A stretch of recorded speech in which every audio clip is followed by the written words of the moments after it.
and welcome everybody to the weekly show of the Mindset Michelle Show. I'm so excited to have you here again this week, and we've got so many fabulous tips and tricks to share with you, and I've got this fabulous guest again with me this week. So this week, I'm so honoured and pleased to present Lena Smarrelli. Now, I sometimes think of Lena as lockdown Lena because she's unfortunately living in Melbourne, and Melbourne is obviously in lockdown again this week. So she's got a lot of experience, not just with lockdown, but many, many years of working with numbers. And she is the numbers expert that we have on the show today. So thank you for joining us, and hello, Lena. Hi, Michelle. Thank you for the opportunity to be on your Mindset show. I'm hopefully been able to impart some information about numbers and mindset of success around numbers. You wanting to know how I've come into this space? Yeah, tell everybody a little bit about why you're so passionate about numbers. What is it about numbers that you enjoy and help you be successful? I suppose numbers is a byproduct of my passion around trying to have business or the whole environment for small businesses so that they can succeed and compete with large corporates and large government agencies.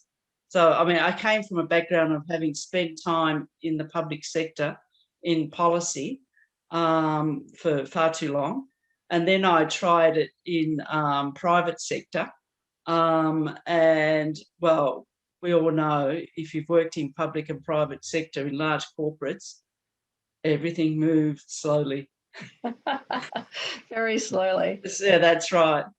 So I decided to do what a lot of people do, set up my own business and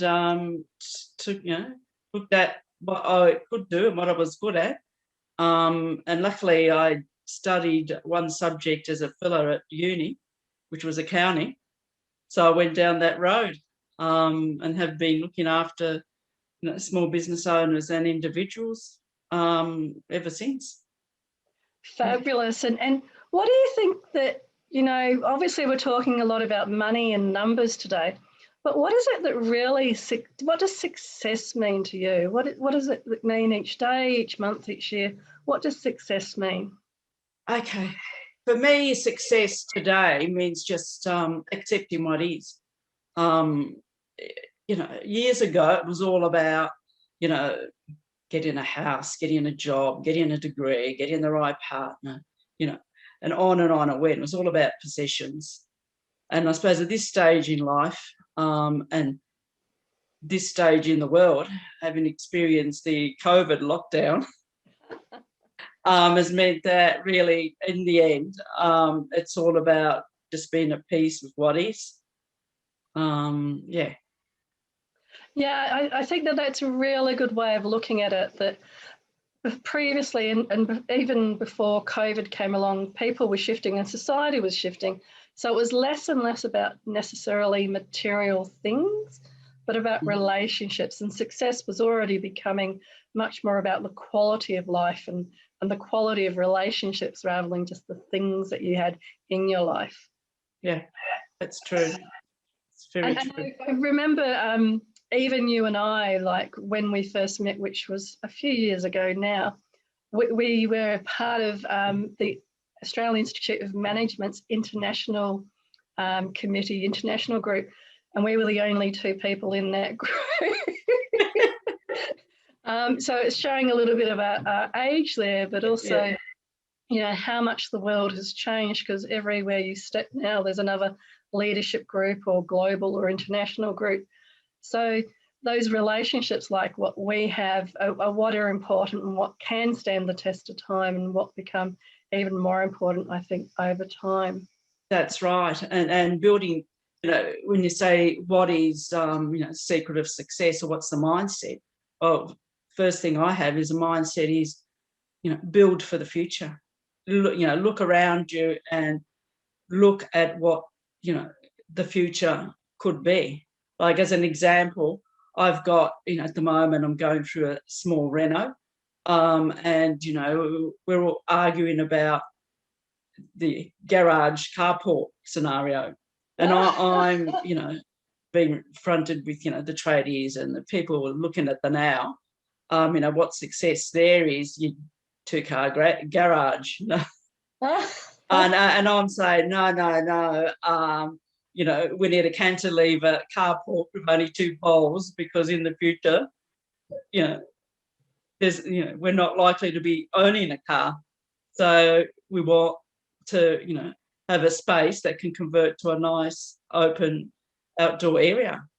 So that's just, in a small way, build the future. And when you're in business, it's a matter of looking at your environment, your industry, where's it going?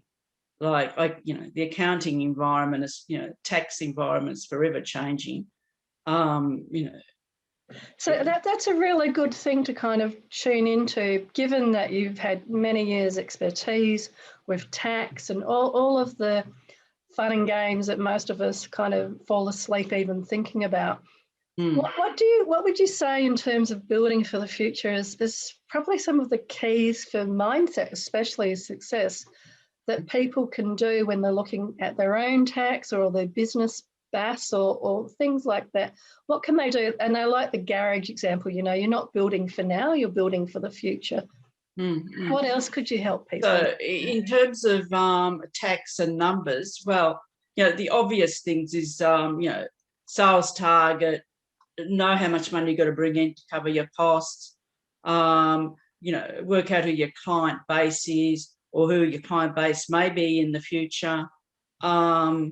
You've got to, they always say, it's, what you monitor is what happens, so you've got to monitor your sales number. You've got to have a system in place that it's background, it's there, you want to know, you just get, you have the information available. So have your information systems available. Surround yourself by people. Some people might find it a little bit hard to build some of those systems, or even to look at the sales numbers, or even to look at, perhaps look at their own weekly budgets and things. I know that, the typical response from a lot of people is the minute you mention money, their brain freezes over. And the minute you mention tax, you can see there, it's pre-sleep time. The only time people wake up is you got to start, anything with, I can show you how to save tax money. Everybody's ears prick up. But it's not about saving tax money. It's about recognising that we have to pay tax, know what taxes you have to pay, and putting the money aside for it. You just accept it. Again, it's one of those background things. No, and that's what I've sort of focused on in the money world.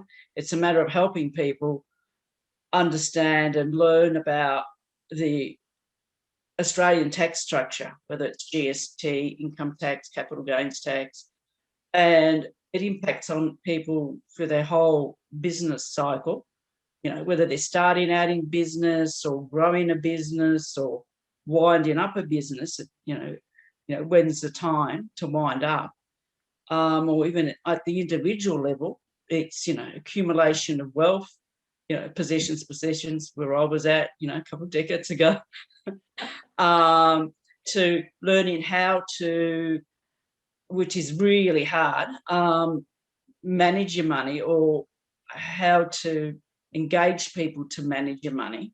And then you've got the end of the life cycle with, deceased estates, and that's a nightmare for everybody, because usually, luckily, we only have to deal with it a few times in our lives, to deal with our parents' estates or partners' estates, or, a few close family members. And the tax around that is a nightmare, but we won't go there. Yeah, I know that you have your own private hotline to the tax office to ask them about these questions.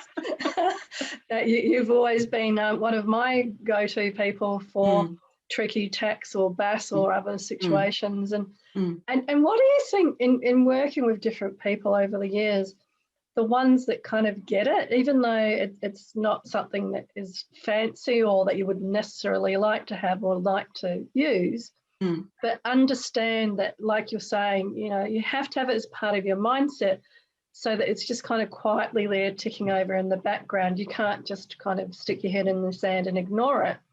What do you think the difference is in the mindsets of the people that accept that? It is a mindset thing. I you know, my mantra is always, people who, you know, heard me say this a lot of times, is either pay tax or pay accountants, bankers and lawyers.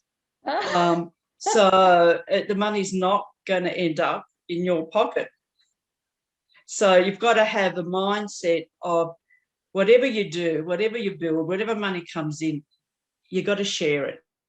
Yeah. You've got to share it. You know, don't want to pay tax, employ more people. You know, do something with it. You just got to share the money. I like your mindset, and people who you got to move from the mindset, and I understand it when you're first building of hoarding, to sharing, that there's enough for you. Anyway, enough about building for the future. No, I think that this is interesting because it really is that mindset, and I like how you described it, because we live in Australia. Most of people watching this, and for those overseas, they have a different taxation system or different structure. But accepting that there's a certain amount of money, whatever that amount is, that you have to pay, and as part of building for the future. And I love the three different groups you described. It was either the accountant, the banker, or the lawyer. So I haven't described like that before, but that very much describes there is a certain amount of money with whatever you're doing in terms of your life activities that you need to set aside, and you need to think about those types of numbers. But yes, let's move on to your second mindset tip. Well, I suppose the next is keep learning. Keep learning, not only in the sense of doing, you know, formal courses, but learn from other people. Step outside of your industry. You know, like I listen to webinars and seminars about converging science, and like next week there's a webinar on about artificial meat. So, you know, that's interesting from a science perspective, but it's interesting from an economic perspective. It's a whole industry.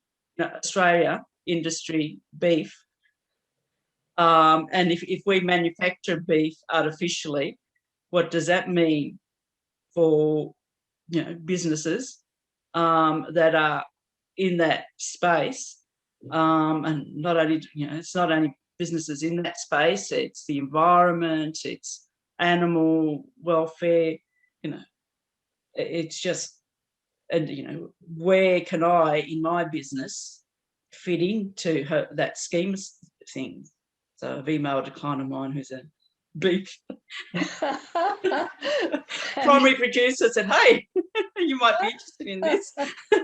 Well, I'm also, my mind coming back to the numbers, my mind's going over, well, what about jobs and employment and the future growth in those areas? So the numbers in that space are fascinating, I think, because many people today are all wondering about what kind of skill sets do you need. And so I think your second tip about, you know, lifelong learning, and it might be in areas that you may have never thought of that you'd be thinking about, but test tube beef being one of them. You know, what kind of skill sets would you need to be working in that kind of industry? And we probably can't even grasp half of those, you know. What sort of jobs are going to come out of that? You know? And what changes? And and the money flow. The money will, you know, flow out of one sector to another sector. And how do we position ourselves? You know, and whether you're in whatever stage of life you're at, if you're in the accumulation stage, or, you know, if you're at the stage of having to live off your savings or, you know, your investments on the share market, you know, it's just, you know, getting a picture of what's happening. Yeah, and I think that that's really, really important. You know, understanding what stage of life you're at also then impacts on what sorts of numbers you would be tracking. So I think that that lifelong learning and you know, seeing where industry is going, what the opportunities are, is a really good tip. And do you have another tip for us today? Yes, my last tip is keep going. And it doesn't just mean that, you know, keep going at what you're doing. Sometimes you got to know when to move on, and which is really, again, a difficult thing. You got to keep going, and it sort of feeds into the first two. You know, you've got to keep looking at your building for the future, keep learning, and you know, it's a cycle, and you just keep going. And I think that that's even more important with COVID and the restructuring that was happening anyway. Many people are losing their jobs now and moving into being their own solopreneur or entrepreneur, and knowing when to switch over and make one thing full time and when to kind of go backwards and forwards is something that I think.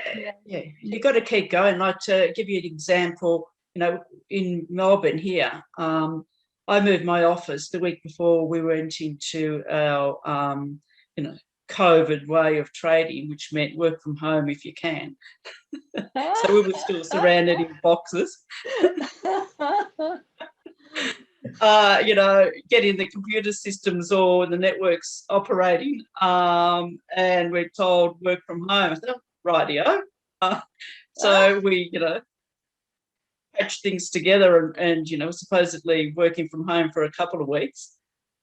And that went on, and then, that was about 6 months in the end, wasn't it? The couple of weeks. Yeah. And then I had to look at, all the rules that came out with, got to have your COVID plan and the spacing, all that sort of, all the rules that we had, where the space that I had gone into, because we're moving into more serviced office, co-working, Well, I couldn't operate my business there with the staff, we could. Me and the staff could, cope very well, but we couldn't see any clients, because we'd be over the limits. So off I went in the middle of COVID, try to find another, location. And, off we went, So having to deal with, you just keep going. And they're just trivial things, Well, it's, a great example again of the disruption to you, to the business, to the staff. And you were joking about Google keeping up with your office address the other day. Getting these big corporates, back to the beginning of my talk, takes them so long to get it right. I really love that, because it's a little bit like where's Wally and where's Lena in Melbourne now, and your clients trying to find out where you've moved to. I've had that with similarly with shops moving during COVID in Sydney, and going into those shops and saying, well, this is your address on Google, and it just hadn't been updated for some reason, and even though they had thought that they'd updated it. And also, I think we have, it's expectations that now we expect, so much from, Google, the internet, that we want it instantaneously. Yeah, I think, no matter what generation you were before, we've all become generation now. And our expectations. I mean, Netflix is probably one of the best examples of this, where we used to be waiting a year for a new series, and then you'd wait each week to see each episode. And now with streaming services like Netflix, you can actually watch the whole season. You can watch every season. Yeah, you can binge the whole season. And so we expect everything now, that there's no waiting, even waiting to open a book and look up a word or something in the dictionary. You don't want to wait anymore. You just search for it straight away on Google. And getting back to the numbers that we're supposed to be talking about. Yes, this is it takes numbers. time to succeed. So factor in, having money through that process. I've just seen it. It's a reality that if you're not worried about, putting money on the table to eat and house yourself, it just frees your mind so much to, follow your dreams, follow your passions, and also, sort of like success breeds success. It's just, yeah, and I suppose it's getting yourself to a position where you have got a buffer. And I know it's hard, especially during COVID, and everybody, or the jobs being lost and the casualisation, and it's all very well for me to say this in middle age, shall I say,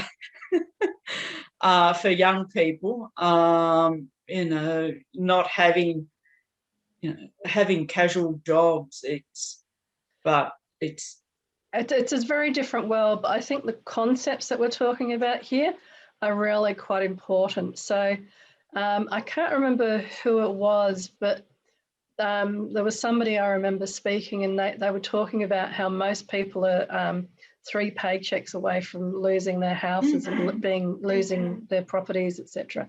So having that buffer is really quite important. And spiritually and in terms of energy, the more you put into what we would call a money magnet, the more you are able to save. So I can just see the time. We have a few minutes left, and I'd just like to take a question that I can see here from Joanne. Yeah. So Joanne has just quickly said that she's, she's looking for a job. She's part of lockdown in Melbourne, and she's wondering if there was one thing that you could say to your younger self, what would it be to help you kind of get set up for life with the right kind of mindset? I suppose the thing is, it's a bit glib, and you've heard it before. Whatever happens, it doesn't at the end matter. It'll all resolve itself. Just, take up whatever opportunities that come about, to meet people, to, do whatever, take every interaction as an opportunity, not just to get a job, but just to learn. And we're so lucky now, we can do a lot of courses online. And sometimes, like I said at the beginning, accounting was just a filler subject at uni because I needed one more to finish the degree. So it was A at the top of the list. So I'll do that. Life just, it's hard at the moment, I know. It's just know that whatever you do, it'll make a difference, and, it'll go on. Yeah, and I think I really appreciate that as a way to start to come to a close here. Keep going and know that this too shall pass, and to take everything as an opportunity. And thank you so much for these 3 tips today. Building for the future, welcome. Keeping learning and keeping going. It is a bit interesting kind of looking back and reflecting, especially with people like yourself that I feel like I've known forever, what it is about the mindset elements that make success, and keeping going, I think, is one of those things. And the tenacity to go, well, my office and my business isn't working in this location, so I need to move it again and move it again and move it again, and comply with all of those rules and regulations whilst you're doing so. I think it's just another example, Lena, where you're this fabulous role model, even if it is about numbers, which we have to keep remembering to come back to. That's right. So that's probably a good time to ask how people can connect with you and the types of work that you do around numbers. Oh, okay. Yeah, the people can connect with me through LinkedIn. It's probably the best way. All my details are on LinkedIn, given that I move so often, LinkedIn is, I've been there for over a decade. So it's my constant. And what I do is really help businesses and individuals understand the tax regime, and out of that, we do income tax returns, we do BASs, we do capital gains tax, we deal with all the estate planning, business planning. So, I can go on, helping them work out how their, software packages work, deal with their latest batches, the JobKeeper and, cash flow bonuses and all the government, I'm sure you've had a lot of inquiries about JobKeeper over these last couple of months as well.